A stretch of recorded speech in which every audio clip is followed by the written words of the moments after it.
नमस्कार दोस्तों, स्वागत है आप सभी का हमारे YouTube चैनल एनिमी क्लासेस में। आज हम क्वेश्चन नंबर 4 डिस्कस करने जा रहे हैं। ये जो क्वेश्चन नंबर 4 है ये 8th क्लास की मैथ की बुक का है और जो टॉपिक है वो है area of a trapezium and a polygon. Question क्या कहता है? तो क्वेश्चन कहता है कि the area of a trapezium is 1080 centimetre square and the length of its parallel side be 55 and 35 centimetre square. Find the distance between them. अब कौन सी distance है? तो ये जो डिस्टेंस की बात करता है वो पैरेलल लाइन के मिडिल की डिस्टेंस की बात करता है। तो सबसे पहले जो वैल्यू गिवन है उसको हम डायग्राम में लिख देते हैं या मेंशन कर देते हैं। तो जो ए बी साइड है वो कितनी है? तो 35 सेंटीमीटर है। जो डी सी साइड है वो कितनी है? तो वो 55 सेंटीमीटर। और एक चीज़ आपको यहाँ पे ध्यान रखनी है, जब भी आप कोई भी रफ डायग्राम बनाइएगा तो रफ डायग्राम में एक चीज जरूर ध्यान रखिएगा। बच्चों में अक्सर होता क्या है कि अब ये जैसे लेंथ क्या है, ए बी की लेंथ डी सी के कंपेयर में तो क्या है, कम है। और बच्चे करते क्या है कि 55 को यहाँ रख देंगे और 35 को वहाँ रख देंगे, तो वो रफ डायग्राम भी क्या होता है, सही नहीं होता।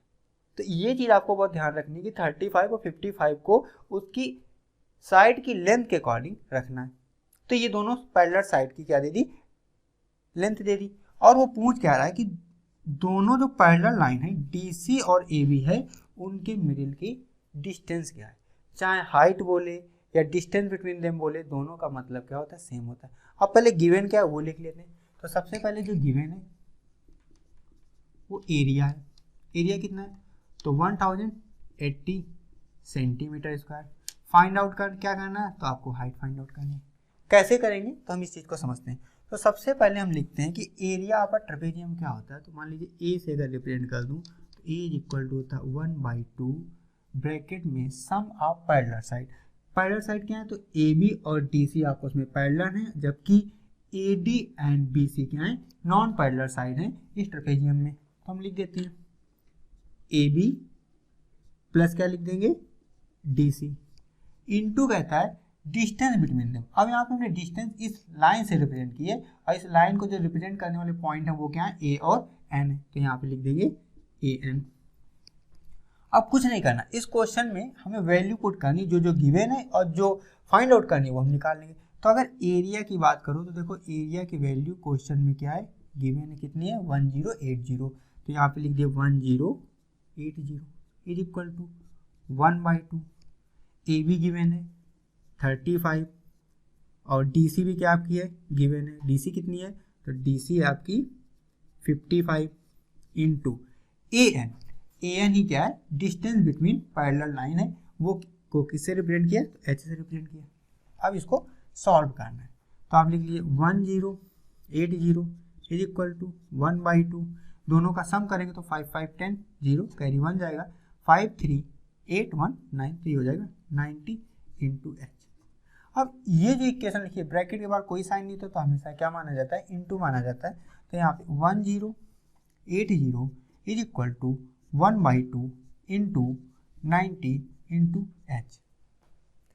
अब ये देखिए जो 2 है ये डिवाइड में, अब ये सिर्फ ये जो यहाँ पे 2 लगा हुआ है इसका मतलब क्या है, तो यहाँ मैं ब्रैकेट में लिख दूँ, इसका मतलब है 90 इंटू H 1 भी लिख लीजिए और बाई 2 है। ये क्या है, इसके टोटल होल के 2 है। इस चीज़ को आपको यहाँ पे क्या करना है, थोड़ा सा ध्यान रखना है। इस चीज़ को ब्रैकेट में डाल देते हैं। अब 1 का मल्टीप्लाई तो कोई मतलब ही नहीं होता, वो वही नंबर बना। अब इसको 2 से कट करिए, डिविजिबल है तो 2 1 जा 2, 2 4 जा 8, 2 5 जा 10। तो ऐसे यहाँ पे कर दीजिए 2 1 जा 2 और यहाँ पे कितना जाएगा 45 टाइम। फिर से इसको लिखिएगा तो 1080 इज इक्वल टू 45 इंटू क्या हो जाएगा, H हो जाएगा। यहाँ तक समझ में आया? अब हम इस वैल्यू को यहाँ पे सॉल्व कर देते हैं। तो लिख लेंगे 1080 is equal to 45 into H। अब हम क्या करेंगे, हमें वैल्यू तो H की फाइंड आउट करनी, तो बाकी जो नंबर है उनको हम क्या करेंगे, लेफ्ट साइड ले आएंगे। तो जब लेफ्ट साइड आएंगे तो यहाँ पे जो मल्टीप्लिकेशन में होता है, जब वो लेफ्ट साइड आता है तो किस में आ जाता है, डिवाइड में आ जाता है। ये रूल होता है। तो यहाँ पे लिखेंगे 1080 upon 45 is equal to H कर लेंगे। इसको ऐसे भी लिख सकते हैं H is equal to 1080 upon 45।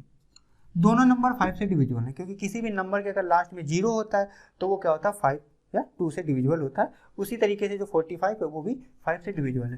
तो 5 9 जा 45 और 5 से कट करेंगे तो 5 2 जा 10, फिर 5 बन जा 5, कैरी 3 जाएगा और 5 6 जा 30। तो जो h आएगा वो आपके पास आ जाएगा 216/9।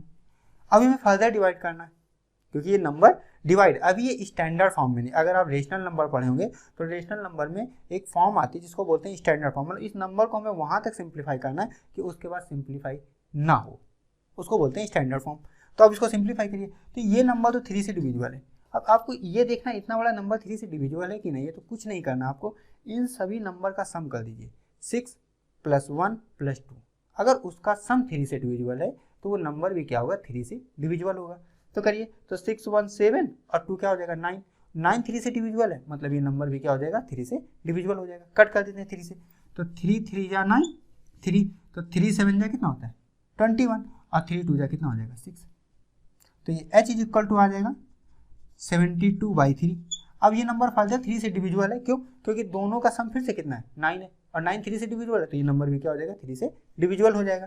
तो अब इसको करें तो 3 1 जा 3, 3 2 जा 6 और 3 4 जा 12। तो जो h की वैल्यू आएगी वो कितनी आ जाएगी 24 आएगी। अब ये 24 नहीं आएगी, यहाँ पे यूनिट भी आपको बतानी है। तो इस क्वेश्चन में यूनिट क्या है सेंटीमीटर, या जो एरिया में जो यूनिट यूज हो रही है वो क्या हो रही है सेंटीमीटर। तो ये आ जाएगी 24 सेंटीमीटर और यही आपका क्या हो जाएगा आंसर हो जाएगा। क्वेश्चन को आप देख सकते हैं, सबसे पहले एरिया क्या है और एरिया का यूज कैसे करना है क्वेश्चन में, वो सबसे इंपॉर्टेंट है।